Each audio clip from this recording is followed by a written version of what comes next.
Hello, Scorpio, Sun, Moon, Rising, and Venus signs. Kamusta kayo? Sana po nasa mabuti kayong kalagayan. Welcome back po sa Star Tarot. Kung bago kayo rito, welcome din kayo. Thank you sa inyong support. I truly appreciate it. God bless you all. Scorpio, napakaganda naman ito pagdating sa pera. This is number 31, door to value. Number 31 becomes number 4 kasi 3 plus 1 is 4 and that resonates with stability. Kaya maaaring ang magkakaroon kayo ngayon because of these financial blessings or financial opportunities is financial stability. So good luck to that, no, Scorpio? We have blessings dito na paparating sa inyo. This could be an inflow of abundance and the prosperity, no, coming your way.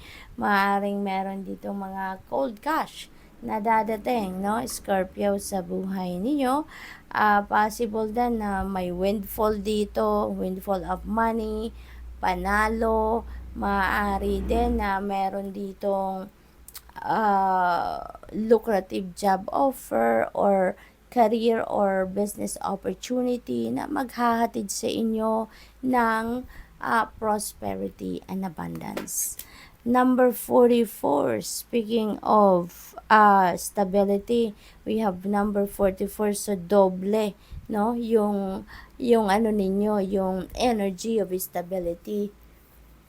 Kasi we have double 4. So, I suggest po, Scorpio, because this is synchronicity on both cards, pakitignan po ninyo, i-google po ninyo kung anong ibig sabihin ng angel number 44, or even sa numerology po, pakitignan po ninyo for more guidance. At saka angel number 444. Okay? Pakitignan po ninyo yan. Marami pang information, inspiration ang mababasa ninyo dyan na makakatulong sa inyong sitwasyon or makaka-inspire sa inyo. Speaking of usaping puso, pamilya, yung ganon.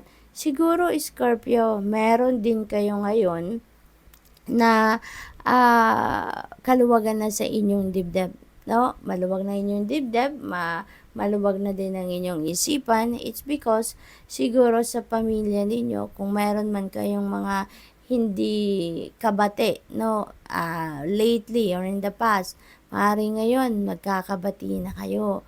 Maaaring meron kayong mga rough patch na pinagdadaanan with a family member or with someone, no, na medyo, alam mo yun, siguro may mga tampo, may mga hindi kayo pagkakaintindihan.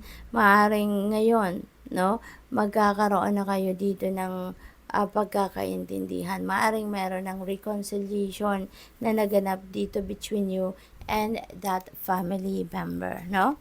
So, we have number 48, Angel of Balance. This is good, no? This is very good kasi siguro may mga imbalances talaga kayong nararamdaman, na experience, and now, with the help of Angel of Balance, kayo ay magkakaroon na ng balanse. Kayo ay magkakaroon na ng ang tawag dito, yung parang ma-reorganize mo na yung kaganapan dito sa buhay ninyo. Maaari din, Scorpio, na ang iba sa inyo dito ay merong mga sitwasyon na hindi kayo makapag-focus, no, sa mga ginagawa ninyo, or hindi kayo makapag-focus sa iba't ibang areas kasi nga maaaring distracted kayo. Pero with the help of the Angel of Balance, no, things are going to be back in order, Scorpio. Kaya magiging maayos na din ang lahat, no? Unti-unti, it's not going to happen in a flick of a finger. Unti-unti, no, you will be back in order. So, number 29, the world energy. This is really a beautiful energy. Unang-una, maaring magta-travel ang iba sa inyo dito. This could be international travel. This could be across the globe na nabiyahe ninyo, Scorpio. Maaring job opportunity ito or opportunity for you to expand your knowledge or studies. Maaaring mag-aaral ang iba sa inyo sa ibang bansa, or this could be related to career, no? Related to business, something like that. Nahaharap kayo dito, Scorpio, sa very vast opportunities, no?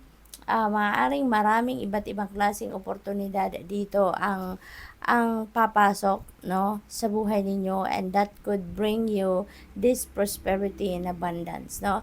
Marami kayong maaaring pagpilian dito, no?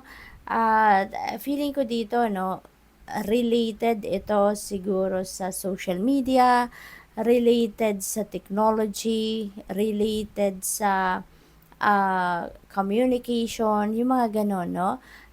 Iba't iba, iba't iba, pero yung parang ang ano dito, ang magiging sentro ng gagawin ninyo, negosyo man yan, or kung ano mang endeavor, ano yan, feeling ko merong networking dito, no, na magaganap. So, what else? We have number 49, Angel of Love. So, you are oozing with love na talaga sa ngayon. Scorpio, pipiliin ninyo na ngayon ang pagmamahal, pag-ibig. Kayo ay magkakaroon na talaga ng, ang tawag dito, yung pagmamahal ang papairalin ninyo. Kaya nga magiging willing na kayong magpatawad, no? Willing na kayong mag-forgive sa mga taong nagkaroon ng, ang tawag dito, kasalanan sa'yo, pagkukulang sa'yo, yung mga gano'n, no?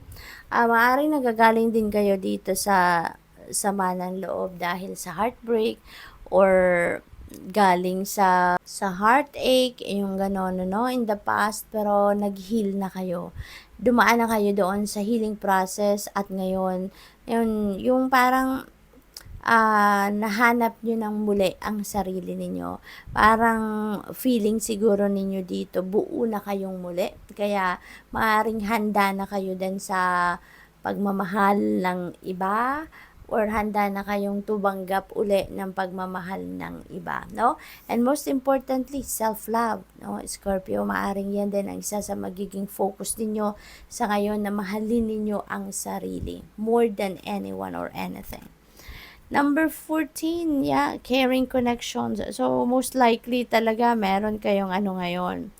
Merong networking, no? Ang iba sa inyo dito, yun na na-pick up ko with the world energy. At saka pagdating sa usaping puso, maaari talaga na papasok ng iba sa inyo sa isang love and romantic relationship. Siguro, mas ano na kayo ngayon, mas komportable na kayo, no? Dahil dumaan na kayo sa sama ng loob, 'di ba? Dumaan na kayo sa heartache na bonggang-bongga siguro. Kaya ngayon, sa tagal ng panahon, nag-heal na kayo't lahat, handa na kayong muli ngayon na umibig, no? Scorpio, so good luck po. Thank you for watching. Love and light. Namaste.